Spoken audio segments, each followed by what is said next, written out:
지난 12월 1일 세계 최대 사모펀드 운용사인 블랙스톤은 1250억 달러 규모에 달하는 부동산 투자 펀드의 부분 환매를 중단한다고 발표했습니다. 이유는 급격한 기준금리 인상과 경기 침체 우려 등으로 대규모 환매 요청이 들어왔기 때문이었습니다.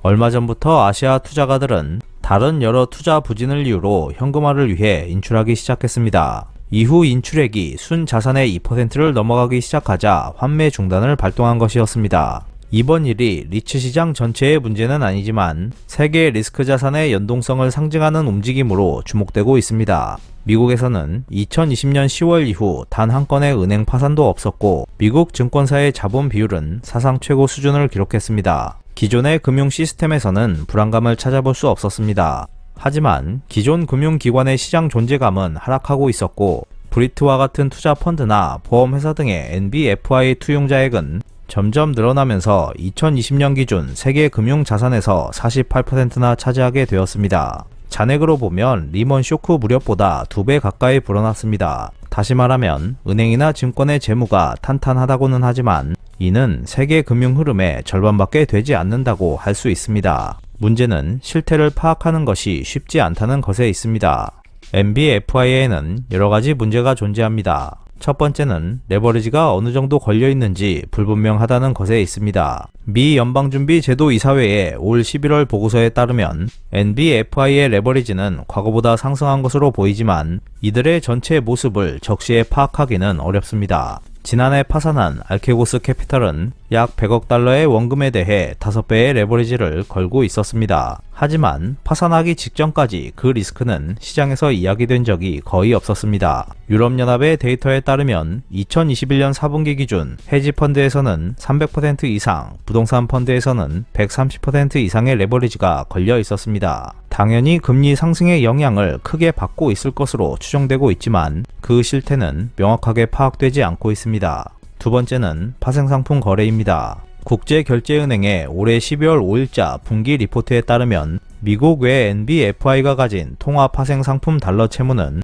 모두 26조 달러였습니다. 과거 5년 반 동안 1.5배로 팽창했습니다. 하지만 이들은 오프 밸런스 거래로 외부에서는 잘 보이지 않고 문제가 드러나는 것은 어김없이 시장에서 혼란이 발생한 뒤였습니다. 오프 밸런스 거래는 대차 대조표에 수치가 나타나지 않는 장부 외 거래로 금리, 통화 스와프, 금리 선물 거래 등이 대표적인 예입니다. 올해 9월에는 영국의 연기금이 국채와 파운드의 하락으로부터 고액의 마진콜에 휩쓸려 가지고 있는 영국채의 매각을 피할 수 없게 되었습니다. 그 결과 영국 국채 가격의 급락을 초래해 시장을 혼란스럽게 했지만 그러한 위험이 사전에 시장 참여자들에게 공유되는 경우는 거의 없었습니다. 더 문제인 것은 NBFI 간 상관관계가 상승하고 있다는 점입니다. 지난 9월에 발표된 일본은행 워킹페이퍼에 따르면 금융기관, 특히 NBFI가 보유한 포트폴리오 오버랩은 과거보다 늘었습니다. 어떤 쇼크가 발생했을 경우 리스크의 파급도가 심각한 문제를 야기시킬 가능성이 있다고 할 수 있습니다. 이러한 시스템 리스크를 회피하기 위한 대책을 준비하는 모습은 보이고는 있지만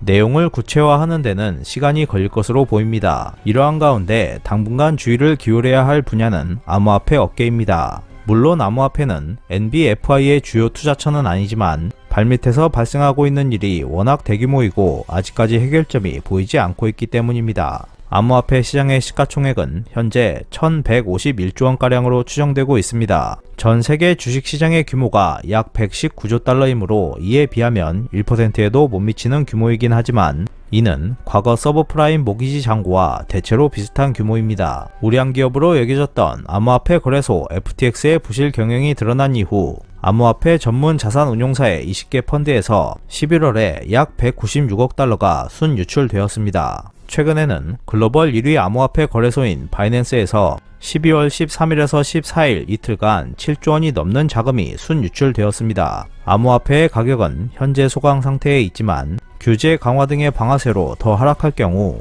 NBFI를 경유해 예상 밖의 피해가 발생할 가능성은 부인할 수 없을 것입니다. 1800년대 초 독립한 지 얼마 되지 않은 미국에서는 400개가 넘는 은행들이 저마다 독자적인 은행권을 발행해 자유분방한 투용자를 하고 있었습니다. 이후 2세기가 넘는 동안 수많은 은행 도산 러시와 규제 강화를 겪으면서 현재와 같은 견고한 은행 시스템이 생겨났습니다. NBFI가 시장 혼란의 불씨가 될 수도 있지만 건전한 금융시장 형성을 위해서는 피할 수 없는 길일 것으로 보입니다. 이상 피커TV였습니다.